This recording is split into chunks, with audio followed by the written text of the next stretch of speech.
आप सुन रहे हैं विविध भारती।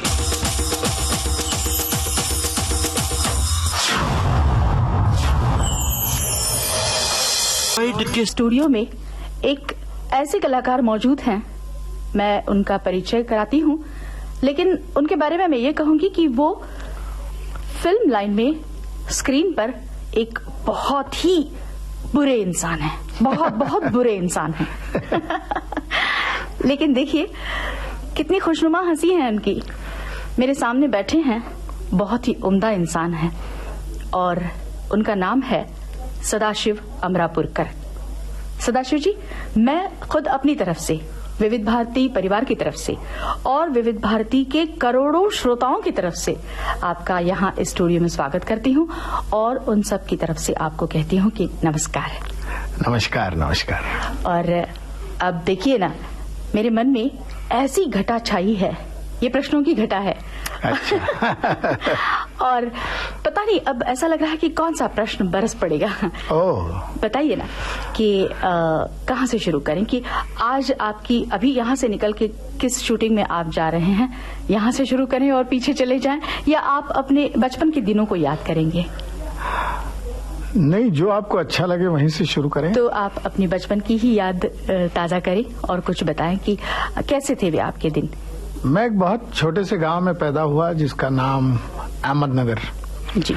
ना वो शहर है ना वो देहात था, तो ऐसे छोटे से गांव में जब मेरा जन्म हुआ और बचपन बहुत अच्छा गया, खेल कूद में गया, स्कूल में जाते थे लेकिन सिर्फ पास होने तक के मार्क हमें मिलते थे।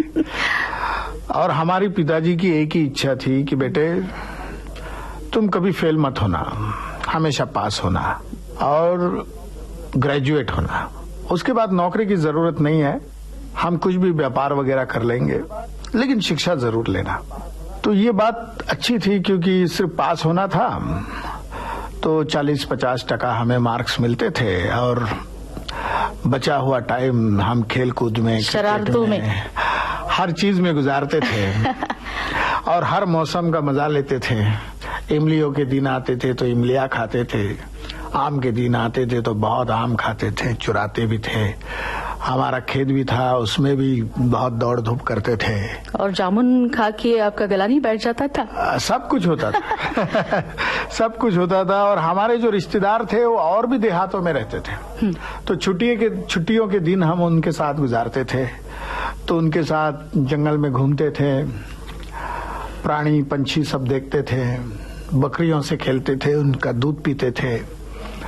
गाय को बछड़ा जब होता है तो क्या होता है, ये अनुभव मैंने वहां लिया और मुझे एहसास हुआ कि जब हम पैदा हुए थे तो हमारी माँ को कितनी तकलीफ हुई थी। तो इस तरह का बहुत अच्छा, बहुत जिसको हम समृद्ध कहेंगे, ऐसा मेरा जीवन बचपन का गुजरा है और उसका फल बहुत अच्छा है। आज जब मैं कहीं भी जाता हूँ, आउटडोर शूटिंग में जाता हूँ या किसी से मिलता हूँ, और जब उसको देखकर मुझे एहसास होता है कि ये कहाँ से गुजरा होगा ये इंसान, ये आदमी। तो इंसान को समझना, इंसान को जान लेना और उसके बारे में सोचना, ये सब मुझे बचपन में मिला, ये संस्कार। मेरे पिताजी छोटे से व्यापारी थे, तो हर तबके के लोग, हर जाति के लोग, हर धर्म के लोग हमारे घर आते थे। तो मैं मंदिर में खेला हूँ, मस्जिद में खेला हूँ। हमारे पीछे मस्जिद थी, उसके पीछे आज भी चर्च है, तो वहीं उसी ग्राउंड पे खेला हूँ। तो मेरे लिए तो कभी धर्म की बात, जाति की बात आई नहीं और ये एक बड़ा अच्छा संस्कार मेरे गांव ने मेरे ऊपर किया है। तो अहमदनगर ही में आपका स्कूल का जो है पूरी पढ़ाई लिखाई वहीं पे हो गई और आप इर्द गिर्द जाते रहे हैं? अहमदनगर में ही मेरी पढ़ाई हुई, स्कूल की, कॉलेज की। वही मैंने थिएटर किया, एक्टिंग की। मेरे गांव में पानी कम है, लेकिन मेरा गांव छोटा है, मेरे गांव के रास्ते गलत है, मतलब खराब है। हमारा गांव चांद बीबी के नाम गांव से पुकारा जाता है और मुझे तो लगता है कि आज भी अगर चांद बीबी आई तो बिना हिचक के उसी रास्ते पर अपने महल में चली जाएगी। उस जमाने के रास्ते वहां पर है जी। और क्रिएटिव है जी।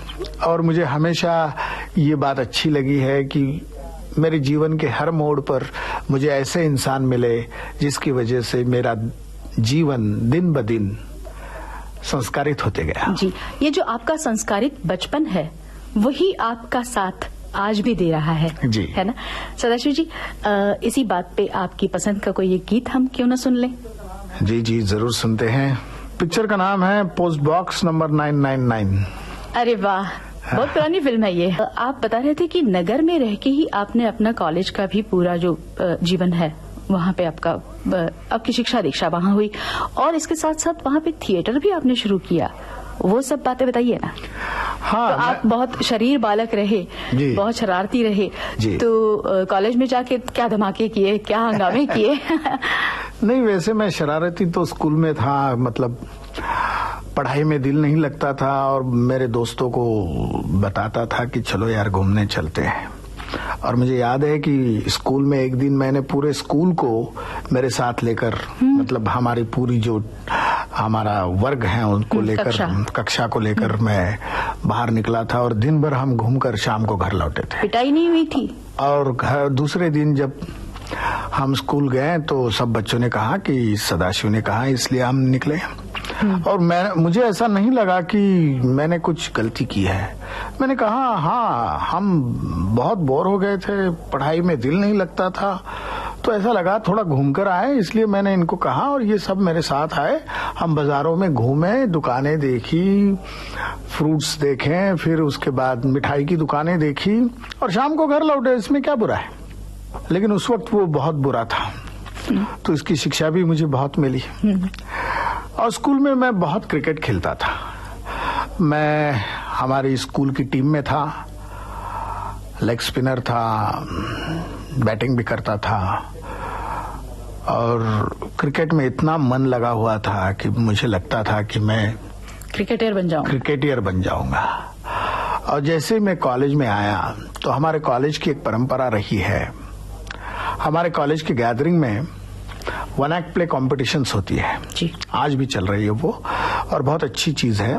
उन्होंने बहुत बड़े बड़े कलाकार इस देश को दिए हैं, महाराष्ट्र को दिए हैं। तो उसमें एक बात थी कि बच्चे ही, मतलब विद्यार्थी ही एकांकी लिखते थे, विद्यार्थी डायरेक्शन करते थे और सब विद्यार्थी मिलकर वो वन एक्ट प्ले करते थे। और इसकी कंपटीशन थी और उस जमाने में बहुत बड़ा प्राइज उसके लिए रखा गया था जी। मुझे मतलब रखा जाता था, आज भी रखा जाता है। और उसमें मुझे एक काम करने का मौका मिला और हम कहेंगे कि वो बिच्छू एक्टिंग का उसी वक्त हमें काटा। और उसमें मुझे 10 रुपये का प्राइज मिला उस समय। हाँ, और तब से मेरा क्रिकेट छूट गया और मेरी एक्टिंग शुरू हो गई। लेकिन बिच्छू ने काटा आपको और इसीलिए शायद आप विलेन बन गए, ऐसा तो नहीं हुआ? नहीं। नाटक करता रहा जी। धीरे धीरे नाटक में इतना मन लगने लगा, उसके वजह से पढ़ने लगा, किताबें आई, फिर किताबों में मन लगने लगा और दोस्त मिलने लगे, रात रात जागते रहे, बातें करते रहे। बहुत तूफानी दिन थे। हमारे पैर जमीन पर नहीं थे जी। हम मतलब हवा में दौड़ते थे। और यूथ फेस्टिवल्स वगैरह में बहुत सारे प्राइजेस भी आपने जुटाए होंगे? जी जी जी, यूथ फेस्टिवल में बहुत प्राइजेस लुटाए और हर बार हमारी एकांकी आती थी और उसको काफी प्राइजेस मिलते थे। और जब हमारी गैदरिंग होती थी तो हमें 20-20, 25-25 प्राइज लेने स्टेज पर जाना पड़ता था और वो हमारे लिए सबसे खुशी की बात रहती थी। और इसी दौरान आज जो मेरी पत्नी है सुनंदा, वो तो स्कूल से हमारे साथ थी जी। प्रॉब्लम ये थी कि वो पहले बेंच पे बैठती थी, मैं लास्ट बेंच पे बैठता था, क्योंकि वो बहुत होशियार थी और हम तो बस पिछले पिछड़े हुए जाति के लोग तो वो थे। पलट के नहीं देखती थी? उस वक्त उन्होंने नहीं देखा, लेकिन बाद में जब हम कॉलेज में इकट्ठा हुए तो धीरे धीरे उनका ध्यान हमारी तरफ गया। जी। हमारे अंदर हम दोनों एक दूसरे को चाहने लगे और बाद में हमने शादी भी कर ली। उस वक्त एक फिल्म आती थी जिसका नाम था आराधना, और उसका गाना था मेरे सपनों की रानी कब आएगी तू। आ तो गई। थिएटर की जो बात है वो वहां से आपकी शुरुआत हो गई। जी। और कितने साल, मतलब जब आपके मन में ये सुगबुगाहट होने लगी थी कि मुझे ये सब कुछ पढ़ाई वढ़ाई नहीं करनी है, तो आपके मन ने ये भी ठान लिया कि आगे जाके एमए वगैरह नहीं करना है? कौन सा विषय था आपका? नहीं, मैं बीए होने के बाद मैंने यही सोचा कि मैं थिएटर करता रहूंगा, प्रोफेसर बनूंगा, और प्रोफेसर बनने के बाद कॉलेज में थिएटर करूंगा, क्योंकि हमारे कॉलेज में मधुकर तोरणमल थे जो प्रोफेसर थे और थिएटर भी करते थे, तो वही आदर्श मेरे सामने था। इसलिए मैंने सोशियोलॉजी लेके पूना गया, पूना यूनिवर्सिटी में दाखिल हुआ, लेकिन उस वक्त भालबा केलकर के साथ पीडीए में नाटक करता रहा। जी। रात भर जागते थे, पैदल यूनिवर्सिटी वापस आते थे, और एक दिन भी मैं क्लास में गया नहीं। उस वक्त हमारे head of the department Vidyadhar Pundalik ji थे। तो एक दिन पीडीए का एक प्रोग्राम था, तो उसमें उनको एज ए चीफ गेस्ट बुलाया था। तो मेरा नाम सुनकर उन्होंने कहा कि देखो, मुझे आपका नाम कुछ याद आ रहा है। मैंने कहा यस सर, आप मुझे सिखाते हो। मैं सिखाता हूँ तुम्हें? मैंने कहा जी हाँ, लेकिन मैंने तो कभी क्लास में आपको देखा नहीं। हाँ बिल्कुल याद आया, मैं जो हर रोज ये लेता हूँ, हाँ रोल कॉल लेता हूँ, उसमें आपका नाम होता है, लेकिन आप कभी दिखे नहीं। तो मैंने कहा देखो, ये पीडीए में मैं नाटक कर रहा हूँ, रिहर्सलें करता हूँ, 11 बजे खत्म होती है, तब तक वो पीएमटी की बस नहीं होती, फिर पैदल यूनिवर्सिटी तक जाना पड़ता है, तो रात को लेट सोते हैं, तो सवेरे लेट उठते हैं, तो आपका पीरियड हो जाता है। अरे बोले एक काम करो, नाटक करते हो अच्छा है, लेकिन बीच में कभी कभी आया करो ताकि मैं आपका रोल कॉल में नाम लिख दूंगा। अच्छा लगा सुनकर। मैंने कहा सर क्या करूं, मैं नाटक के सिवा जी नहीं सकता। तो उन्होंने कहा ये अच्छी बात है, आप आगे बढ़िए। और थिएटर करने लगा, तो फिर उसके बाद उसी वक्त 1 साल हुआ था, तो मुझे आपकी आकाशवाणी की तरफ से एज ए अनाउंसर नौकरी मिली। वाह। तो मैं परभनी में अनाउंसर था 6 महीने, जहाँ पे कृषि विद्यापीठ है। जी। और फिर वो नौकरी छोड़ी मैंने, क्योंकि तबीयत खराब हो गई। आपको कैसे लगता था जब माइक्रोफोन के सामने, मुझे लगता है उस समय शायद पहली बार आप स्टूडियो में अकेले बैठ के बात कर रहे होंगे श्रोताओं के साथ, तो कैसा लगा था आपको? नहीं अच्छा लग रहा था, लेकिन सामने पैक्स बैठते थे। मतलब प्रोग्राम ऑफिसर जी, और वो हमेशा ध्यान से सुनते थे कि मैं क्या कह रहा हूँ, क्या बोल रहा हूँ। और उस जमाने में गांव में हमें बड़ी इज्जत थी, नए होकर भी, क्योंकि वहाँ एक मराठी प्रोग्राम था आपली आवड़, और वो हम सुनाते थे। मतलब जैसी आपकी फरमाइश पे जैसे होता है हेलो फरमाइश। और उस वक्त हम अगर तेल लेने जाएं, किसी होटल में चाय पीने जाएं, तो वो होटल मालिक या तेल देने वाला या सब्जी देने वाला हमें कहता था साहब 2 रुपये कम दो, 1 रुपया कम दो, 8 आना कम दो, लेकिन हमारा नाम लो। तो हमें बड़ा अच्छा लगता था। हम कहते थे नहीं भैया, पैसे क्यों कम लेते हो, मेहनत करते हो। लेकिन बहुत अच्छा लगता होगा नहीं ऐसा, जब समाज में लोगों से प्यार मिलता है, इज्जत मिलती है। तो लेकिन आपने छोड़ तो दी वो नौकरी? जी, लेकिन छोड़ दी। और उस वक्त मैंने वहां पर एक फिल्म आई थी प्यासा, पुरानी, बहुत पुरानी, गुरुदत्त जी की। और वो प्यासा फिल्म से मैं बहुत प्रभावित हुआ था। ये प्यासा फिल्म से कौन सा गीत आपको बहुत अच्छा लगा? मुझे सभी गीत अच्छे लगे। अभी एक बहुत अच्छा काम करते हैं, जो आपकी पसंद का गीत हम सुनते हैं और हमारे श्रोताओं को भी बहुत अच्छा लगेगा। वो प्यासा फिल्म से आप कह रहे थे। जी जी। लेकिन पूना से बम्बई की तरफ कब आए और कैसे आना हुआ था? नहीं, पूना से परभनी गया, परभनी से फिर नगर आया।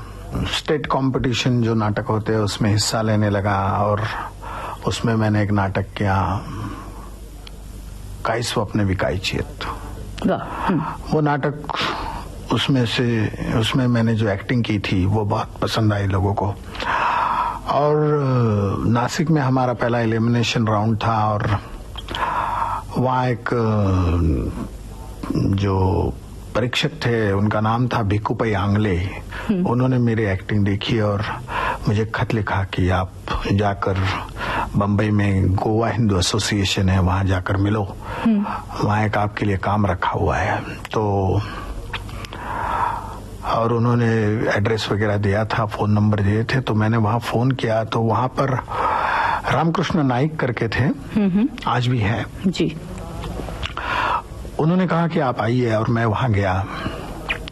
उन्होंने कहा हमारा एक नाटक है नट सम्राट, जो डॉक्टर लागू ने किया था, दत्ता भट्ट ने किया था। अभी दत्ता भट्ट के बाद हम देख रहे हैं, सतीश दुबाशी ने हमको कहा है कि मैं ये करूंगा, लेकिन पता नहीं वो करेंगे या नहीं। लेकिन आपकी एक्टिंग की मैंने इतनी तारीफ सुनी है भिक्कूपई आंगले से, तो मैं चाहता हूं कि आपकी थोड़ी सी टेस्ट ले ले। तो उसमें काम करने वाली जो आर्टिस्ट थी उनका नाम शांताबाई गोखले, उनके पास मुझे लेकर गए। उनमें एक आर्टिस्ट थी शांता जोग, बहुत बड़ी आर्टिस्ट थी, बहुत बढ़िया एक्टिंग करती थी, आज हमारे में नहीं है। उन्होंने मेरी अनंत जोग कर रहे हैं। जी। उन्होंने मेरी टेस्ट ली और उनको कहा कि ये कर सकते हैं। मुझे किताब दिया गया, बोले आप गांव जाइए, हम आपको बुला लेंगे। और बाद में मैंने पेपर में पढ़ा कि वो रोल सतीश दुभाषी कर रहे हैं। बड़ा नर्वस हुआ। फिर दोबारा उन्होंने मुझे बुलाया, बोले उसी रोल के लिए? नहीं, हाँ। हमारे पास एक नाटक है, जयवंत दळवी ने लिखा है, नाम है बैरिस्टर। वाह। हाँ। दत्ता भट्ट के बाद हम देख रहे हैं, सतीश दुबाशी ने हमको कहा है कि मैं ये करूंगा, लेकिन पता नहीं वो करेंगे या नहीं। लेकिन आपकी एक्टिंग की मैंने इतनी तारीफ सुनी है भिक्कूपई आंगले से, तो मैं चाहता हूं कि आपकी थोड़ी सी टेस्ट ले ले। तो उसमें काम करने वाली जो आर्टिस्ट थी उनका नाम शांताबाई गोखले, उनके पास मुझे लेकर गए। उनमें एक आर्टिस्ट थी शांता जोग, बहुत बड़ी आर्टिस्ट थी, बहुत बढ़िया एक्टिंग करती थी, आज हमारे में नहीं है। उन्होंने मेरी अनंत जोग कर रहे हैं। जी। उन्होंने मेरी टेस्ट ली और उनको कहा कि ये कर सकते हैं। मुझे किताब दिया गया, बोले आप गांव जाइए, हम आपको बुला लेंगे। और बाद में मैंने पेपर में पढ़ा कि वो रोल सतीश दुभाषी कर रहे हैं। बड़ा नर्वस हुआ। फिर दोबारा उन्होंने मुझे बुलाया, बोले उसी रोल के लिए? नहीं, हाँ। हमारे पास एक नाटक है, जयवंत दळवी ने लिखा है, नाम है बैरिस्टर। वाह। हाँ। विजया मेहता जी डायरेक्ट करने वाली है। आप अच्छे एक्टर हो, तो चलो हम विजया जी के पास जाते हैं। मुझे उनके घर ले गए, लेकिन वो मिली नहीं। फिर दूसरे दिन हमको गोवा हिंदू एसोसिएशन के ऑफिस में मिली और उन्होंने मुझे कह दिया कि देखो सदाशिव, मैंने इस रोल के लिए पहले ही चुन लिया है एक्टर को, और विक्रम गोखले वो काम करने वाला है, तो इस बार हम कुछ नहीं कर सकते। हम फिर मैं वापस आया और 2 अच्छे नाटक मेरे हाथ से चले गए। लेकिन दिल में एक तमन्ना थी, दिल में एक आवाज बज रही थी, आंखों में एक सपना था कि कोई बात नहीं, और भी नाटक लिखे जाएंगे, हमें रोल आएंगे। और एक दिन अचानक एक फोन मुझे आया, दुर्वांची जोड़ी, ये एक संस्था है उनका, कि हम एक नाटक कर रहे हैं, उस रोल के लिए जो प्रोफेसर का रोल है बहुत बड़ा, उसके लिए हम आपको मिलना चाहते हैं, तो आप बम्बई आइए। जी। मैं तीसरी बार बम्बई आया। तीसरी बार मुंबई आया तो उन्होंने कहा कि देखो आपने वो नाटक किया था, फाइनल में आया था, वहाँ पुरुषोत्तम दारवेकर जी थे और उन्होंने आपके नाम का सजेशन दिया है प्रोफेसर के रोल के लिए, इसलिए आपको बुलाया। और चलिए आप हमारे साथ चलिए। तब मैं पहली बार विविध भारती के ऑफिस में आया था। अरे वाह। हाँ।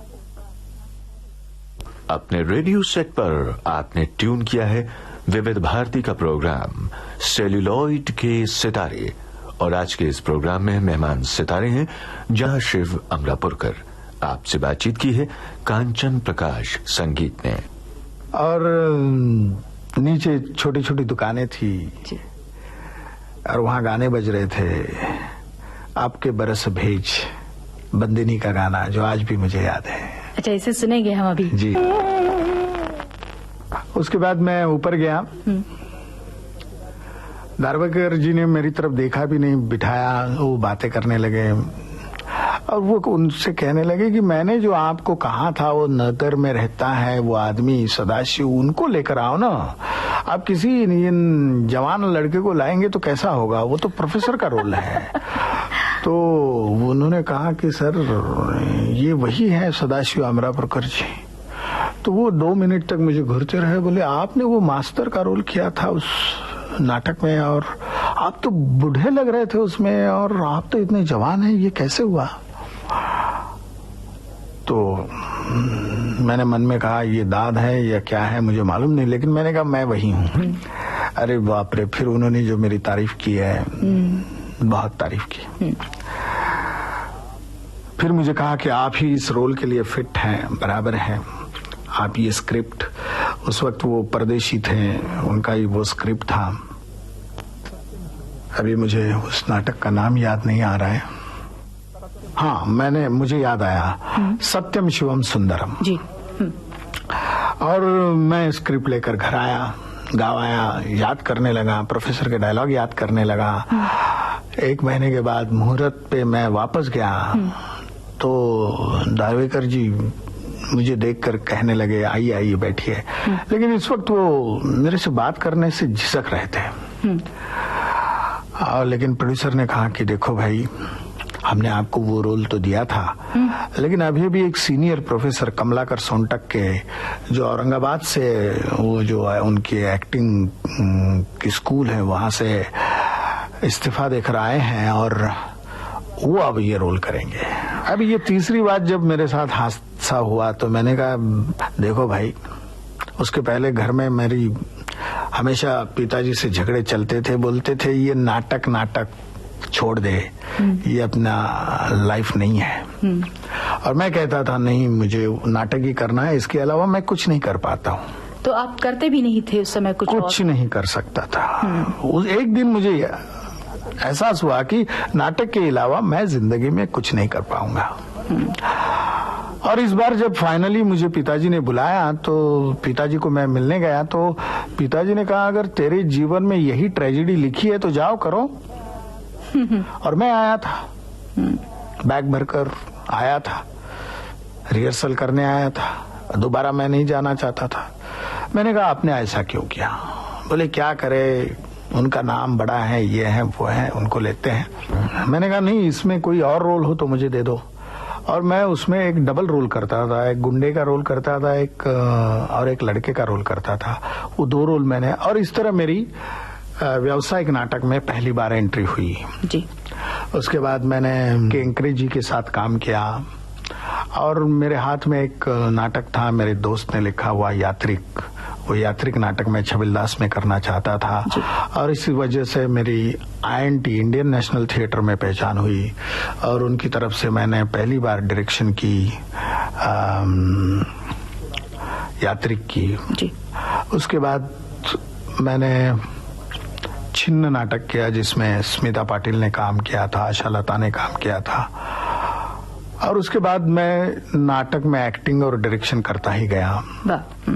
तेंदुलकर जी के 4-5 नाटक किए, हैंड्सअप नाटक किया और उस वक्त मेरी तेंदुलकर जी से बहुत अच्छी पहचान हो गई थी और वो एक स्क्रिप्ट लिख रहे थे, उसका नाम था अर्ध सत्य जी। और उस वक्त उन्होंने मुझे कहा कि इसमें एक छोटा सा रोल है और इसके लिए मैंने आपका नाम सजेस्ट किया है। हालांकि जब भी मैं नाम सजेस्ट करता हूं तो डायरेक्टर उसे नहीं लेता है, लेकिन इस बार देखिए आपका लक अगर चलता है तो। और इस तरह मेरी गोविंद निहलानी से पहचान हुई। वो मेरा हैंड्सअप नाटक देखने आए और उसमें मैं इंस्पेक्टर का रोल कर रहा था और फिल्म भी इंस्पेक्टर के ऊपर थी, तो मुझे लगा मुझे कोई बड़ा अच्छा इंस्पेक्टर का रोल मिलेगा और मैंने बड़े जोश के साथ वो नाटक किया। उनको बहुत पसंद आया, अच्छा लगा। दूसरे दिन घर पे बुलाया और कहा देखो आपका नाटक अच्छा था, इंस्पेक्टर का रोल आपने बहुत बढ़िया किया। इस फिल्म में एक रोल है छोटा सा, 3 दिन का काम है। उस कैरेक्टर का नाम है रामा शेट्टी, अर्धसत्य का रामा शेट्टी। और मैं नर्वस हो गया। मैंने कहा क्या यार, इतनी बढ़िया एक्टिंग मैंने की इंस्पेक्टर की और ये कौन से शेट्टी फिट्टी का रोल दे रहे, 2.5-3 सीन का है, हमें पसंद नहीं यार। तेंदुलकर जी को पूछा, मैंने कहा ये क्या रोल है? बोले छोटा है, अच्छा है। मैंने कहा मुझे स्क्रिप्ट पढ़ने दो। स्क्रिप्ट पढ़ा, 2-2.5 सीन थे, लेकिन उसका जिक्र बार बार आता था जी। और उस वक्त मुझे फिल्म के बारे में ABCD भी मालूम नहीं था। मैंने कहा चलो एक एक्सपीरियंस होगा। 2-2.5 दिन काम किया, उसको भूल गया। मेरा नाटक चलता था, भूल भी गया क्योंकि बाद में 6 महीने में मैं भूल गया कि मैंने किसी फिल्म में काम भी किया। क्योंकि आपके अर्धसत्य के रामा शेट्टी को लोग आज भी याद करते हैं। जी, जी। और मैं तो कहूँ कि एक विलन के लिए एक नया चेहरा आपने उस समय दिया और कुछ विलन की तरफ देखने का लोगों का नजरिया भी उसी भूमिका से बदल गया और आप भूल गए। जी जी जी, मैं सचमुच मैं भूल गया क्योंकि मैं इतना नाटक में व्यस्त था कि मुझे मालूम भी नहीं था। और उसके बाद मैं नाटक खत्म हुआ, मैं कुछ काम के लिए गांव गया और उस वक्त मुझे वहां पे फोन आया कि आपका पिक्चर का प्रीमियर है, आप आइए, आपने बहुत अच्छा काम किया है। मैंने पिताजी को कहा कि मेरे प्रीमियर शो है, मैंने एक फिल्म में काम किया है। तो उन्होंने मेरी तरफ देखा, अच्छा अभी फिल्म भी करने लगे, वहां भी नाचने लगे, कमर हिलाने लगे। मैंने कहा नहीं ऐसा कुछ नहीं, बहुत अच्छी फिल्म है, अच्छा रोल है।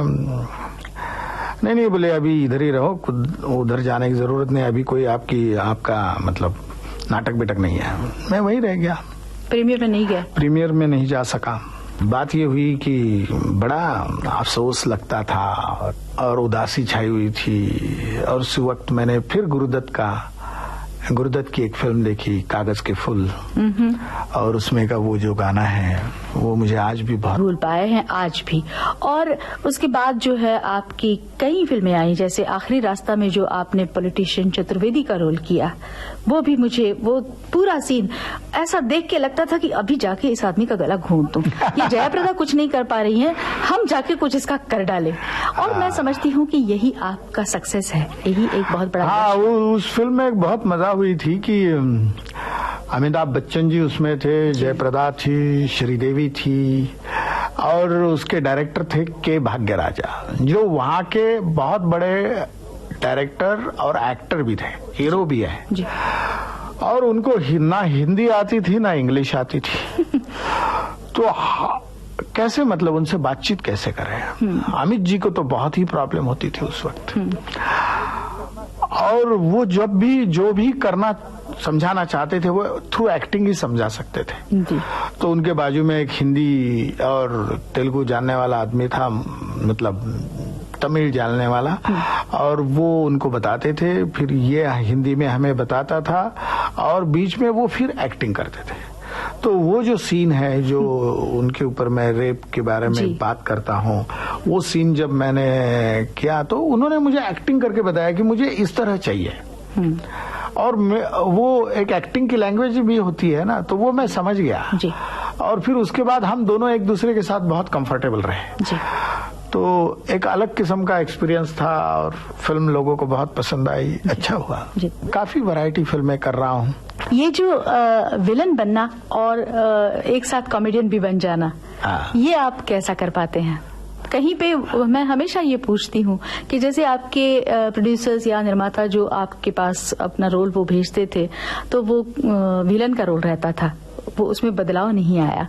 तो लगातार वही काम करते करते जब कॉमेडियन का रोल करने को मिल गया, तो उस चीज से निकल के, उस शय से निकल के इस शय में अपने आप को ढालना, वो आपने कैसे कर लिया? नहीं, मैं एक्टर हूँ और जो भी रोल मेरे सामने आता है उसे लगन और निष्ठा से निभाना मेरा काम है। इसीलिए तो मेरे हर कैरेक्टर को गालियां मिलती है, लेकिन हमें तालियां मिलती है। तो उम्र एक अलग चीज है जो व्यक्ति की होती है, और फिल्म की जो अदा है, जो भूमिका है, जो रोल है, उसकी एक अलग उम्र होती है। मतलब हर उम्र में कलाकार को अपने आप को ढाल लेना पड़ता है। तो कुछ उसके बारे में बताइए ना कि बिल्कुल जैसे उन्होंने कहा था कि आप तो बहुत बूढ़े थे और आप तो हो जवान बिल्कुल। ऐसी कोई किसी भूमिका के बारे में जिसमें आपको लगता है कि बिल्कुल अलग मैं कुछ ये कर रहा हूँ? हाँ, वैसी एक भूमिका मैंने सड़क में की थी जी, महारानी की, यूनक की। वो भूमिका जब मेरे पास आई, उसके निर्देशक थे महेश भट्ट, और बड़े मुझे रोल तो दिया उन्होंने, लेकिन घबराए हुए थे कि इस तरह का यूनिक का विलन का रोल लोगों को अच्छा लगना, महारानी का रोल बहुत जरूरी है, और अच्छे लगने के साथ साथ उसकी एक दहशत पैदा करना। क्योंकि आज तक फिल्मों में जितने भी यूनिक के रोल हुए वो कॉमेडी के लिए इस्तेमाल किए गए, लेकिन ये रोल लोगों के दिल में दहशत पैदा करे, ऐसा होना चाहिए जी। और उसके लिए उन्होंने, और फिल्म की जो अदा है, जो भूमिका है, जो रोल है, उसकी एक अलग उम्र होती है। मतलब हर उम्र में कलाकार को अपने आप को ढाल लेना पड़ता है। तो कुछ उसके बारे में बताइए ना कि बिल्कुल जैसे उन्होंने कहा था कि आप तो बहुत बूढ़े थे और आप तो हो जवान बिल्कुल। ऐसी कोई किसी भूमिका के बारे में जिसमें आपको लगता है कि बिल्कुल अलग मैं कुछ ये कर रहा हूँ? हाँ, वैसी एक भूमिका मैंने सड़क में की थी जी, महारानी की, यूनक की। वो भूमिका जब मेरे पास आई, उसके निर्देशक थे महेश भट्ट, और बड़े मुझे रोल तो दिया उन्होंने, लेकिन घबराए हुए थे कि इस तरह का यूनिक का विलन का रोल लोगों को अच्छा लगना, महारानी का रोल बहुत जरूरी है, और अच्छे लगने के साथ साथ उसकी एक दहशत पैदा करना। क्योंकि आज तक फिल्मों में जितने भी यूनिक के रोल हुए वो कॉमेडी के लिए इस्तेमाल किए गए, लेकिन ये रोल लोगों के दिल में दहशत पैदा करे, ऐसा होना चाहिए जी। और उसके लिए उन्होंने मुझे कांटेक्ट किया था, और रोल सुनकर मैंने कहा मैं ये करता हूँ। बोले आपको जरा भी हिचक नहीं हुई हाँ कहने में? मैंने कहा बिल्कुल नहीं। आप ये कर पाएंगे? मैंने कहा जरूर करूंगा। कैसे करेंगे?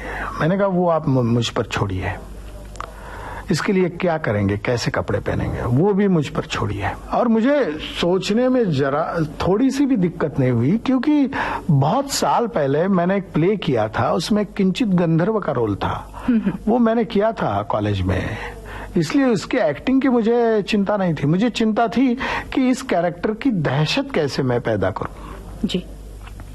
और जब हमने पहला सीन जिस दिन किया, उस दिन भट्ट साहब बहुत खुश हुए, और उनको कॉन्फिडेंस आ गया कि ये लड़का अच्छा काम करेगा, और उसी का फल मिला मुझे। उस रोल की काफी तारीफ हुई, पिक्चर भी बहुत चली, और उसमें काफी अवार्ड्स भी मुझे मिले जी जी। तो ये करते वक्त मुझे बड़ा मजा आया। एक उसमें सीन हम करते थे, तो मैंने कहा एक सीन इसका साड़ी में होना बहुत जरूरी है, कि वो साड़ी पहनकर बात करता है। तो बोले जरूर करेंगे, आप बोलो कैसे करना है। वो छोड़ देते थे, और ये उनका छोड़ना बड़ा अच्छा था। मुझे ऐसा लगता है कि प्रोत्साहित करना था। हाँ, कलाकार के साथ साथ जो आपने निर्देशन का इतना सारा काम किया जी, वो ही आपका इसमें जी हुनर। हाँ, तो उस वक्त मैंने किया, और बाद में लोगों ने पूछा मुझे कि आपने ये रोल करते वक्त क्या स्टडी किया, कहाँ किसको देखा, क्या नहीं देखा। तब मुझे याद आया कि मैंने वो प्ले किया था, वो एक्टिंग मेरे पास थी, और एक जमाने में मैं जब गया था मेरे दोस्त के साथ किसी काम के लिए, तो वहाँ एक फोटो लगी हुई थी साड़ी में किसी औरत की, और उन्होंने कहा नहीं ये औरत नहीं, ये मर्द है। लेकिन कभी कभी वो साड़ी पहनकर ऐसे बैठते हैं, और उनको शौक है साड़ी पहनकर फोटो निकालने की। तो वो मैंने फोटो देखी थी, वो मेरे दिमाग में थी। वो जो यादगार है, वो यादगारें हमें काम आती है जी। वो बहुत बढ़िया होती है जी। जब आदमी एक्टिंग करता है तो यादें सामने आ जाती है कि भाई देखो ये है, ये है, ये है जी। वही तो हमारी मतलब जिसको हम कहेंगे कि जीवन का अनुभव जिसको लोग कहते हैं, मैं तो यादगारें कहता हूँ, वही बहुत संपन्न करती है हमें और वही हमसे एक्टिंग करवाती है। ऐसे कुछ डायलॉग थे उसमें, डर मत मेरी जान डर मत, मैं कुछ नहीं करूंगी, मैं कुछ कर ही नहीं सकती, जानती हो क्यों? क्योंकि मैं आधा मर्द हूं और आधी औरत। देख ना ये किस्मत का खेल तो देख, कुछ नहीं मेरे पास है ना, तो वो सिर्फ दिमाग। हाँ कमाल का दिमाग है मेरे पास, इसलिए औरतों का धंधा करती हूँ और मर्दों की सेवा। इस जिस्म के बाजार का महाराजा और नाम महारानी। वाह वाह वाह। लेकिन इसके अलावा आप और क्या क्या, मतलब आपकी हॉबीज क्या हैं? आप क्या करना और पसंद करते हैं या खाली समय में और क्या करते हैं? खाली समय में मैं किताबें पढ़ता हूँ, फोटोग्राफी करता हूँ, दोस्तों से बातचीत करता हूँ। पुराने शिल्प मुझे बहुत पसंद है। मैं मंदिर में जाता हूँ किसी पुराने, तो जरूर वो मंदिर देखना चाहता हूँ और उसी लिए मंदिर जाता हूँ। टीवी देखना मुझे पसंद नहीं है, लेकिन नेशनल जियोग्राफी और डिस्कवरी देखता हूँ, कभी कभी बीबीसी भी सुनता हूँ। और आप यकीन नहीं करोगी, मैं ऑल इंडिया रेडियो सुनना बहुत पसंद करता हूँ। वाह वाह वाह। ये तो बहुत ही उम्दा बात कही है आपने जी। आपने कभी लिखा है? जो आप ये कह रहे हैं कि मैं लोगों को देखता हूँ, उनसे सीखता हूँ, उनको अपनी भूमिकाओं में ढाल लेता हूँ, तो क्या आपके मन का कभी ये रुझान नहीं हुआ कि कुछ लिखें भी? नहीं, ऐसा कभी हुआ नहीं, लेकिन एक हादसा जरूर हुआ था कि अपने मराठी थिएटर के बहुत बड़े राइटर वीवा शिरवाडकर, जिनको ज्ञानपीठ अवार्ड भी मिला था, आज वो नहीं है। मैं और डॉक्टर लागू एक दो बार डॉक्टर लागू के संग में उनके पास गया था और बातें हो रही थी और सोशल वर्क कमिटमेंट की बातें हो रही थी। तो मैंने कहा ये बातें करने से क्या होगा, अगर करना है तो चलो जीवन के कुछ साल निकालो, दे दो उनको, काम करते हैं। तो शिरवाडकर जी ने मेरी तरफ देखा और कहा कि देखो कि समाज सेवा का मतलब ये नहीं कि बाहर निकलो और समाज का काम करो। हर आदमी अपना काम सिंसियरली करे तो भी वो एक समाज सेवा है जी। तुम्हारे माध्यम से लोगों की सेवा कर सकते हो। उस वक्त समझ में नहीं आई बात। कुछ साल बाद एक स्क्रिप्ट मिला फिल्म का, वो हेलन केलर के ऊपर था। मैंने वो फिल्म पढ़ी और मैं बड़ा खुश हुआ कि एक आंधी गूंगी बहरी लड़की को कैसे सिखाया 100 साल पहले। तो मैं वो स्क्रिप्ट लेकर गया शिरवाडकर जी के पास और कहा कि इसके ऊपर मुझे नाटक लिख के दो, मैं ये नाटक करना चाहता हूँ। उन्होंने कहा नहीं, मैं इंग्लिश फिल्म के ऊपर इस तरह नाटक मैं नहीं लिख सकता, आप किसी और से लिखो। तो मैं गया, फिर वापस बैठा, फिर कुछ सीन तैयार किए, कुछ ढांचा तैयार किया, फिर उनके पास आया। तो उन्होंने कहा ये आपने कुछ किया है, लेकिन ये मैं विजुअल नहीं कर सकता हूँ उसको, तो आप ऐसा करो इसके कुछ डायलॉग्स भी लिखो, संवाद लिखो और फिर मेरे पास आओ। फिर मैं गया, फिर कुछ संवाद लिखे, फिर लेकर आया और उनके सामने रखा। हाँ बोले अभी ठीक है, तुम ये रख के जाओ। और उसके बाद उन्होंने 10 दिन में उसमें कुछ संवाद लिखे। जहां मैंने संवाद लिखे थे उनको अच्छे लगे थे, वो वैसे के वैसे रखे। और इस तरह हम दोनों ने मिलकर एक किमायागार नाम का नाटक लिखा। एक किमियाई हो गई जैसे। जी जी। और वो बहुत उसका नाम भी हुआ, उसको काफी सराहा भी लोगों ने। एक फिल्म है सूरत और सीरत, बहुत पुरानी फिल्म है ये। जी बहुत। आप विविध भारती की तरफ दोबारा जरूर आइएगा, आपसे बात करने का एक मौका हमें जरूर दीजिएगा। और सारे श्रोताओं की तरफ से मैं आपको धन्यवाद कहती हूँ, आगे जाती हूँ, नमस्कार। नमस्कार। सेल्यूलॉइड के सितारे, इस प्रोग्राम में अभी आप सुप्रसिद्ध फिल्म अभिनेता सदाशिव अमरापुरकर से कांचन प्रकाश संगीत की बातचीत सुन रहे थे। सेल्यूलॉइड के सितारे।